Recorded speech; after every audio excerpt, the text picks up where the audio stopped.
Ang Bureau Fire Protection Misamis Occidental nagpahigayon og tree planting niadtong adlong Sabado, pitsa 9 ni bulan sa Agosto 2025. Ang nasangpit nga tree planting alayon kini sa pagsaulog sa ika-34th anniversary sa BIP.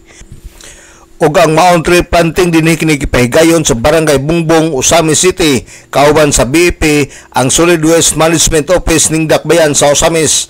Nasairan nga mikabot sa 30 ka seedling sa kahoy nga nara ang natanom sa Bureau of Fire Protection ni atong higayuna, og dili lang ang pagtanom mao himuon sa BIP, lakip na niini ang pagmonitor sa ilang tinanom pinaagi sa pagbisita matag semana.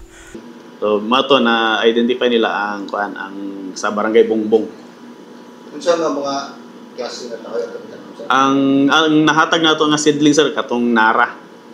Nga ang natanom nato sir is 30 nga seedlings kay dili ta atong mga quantity. So ang ato ang quality nga nagtanom ta, mabantayan jud nato og sigurado nga mabuhi jud nato.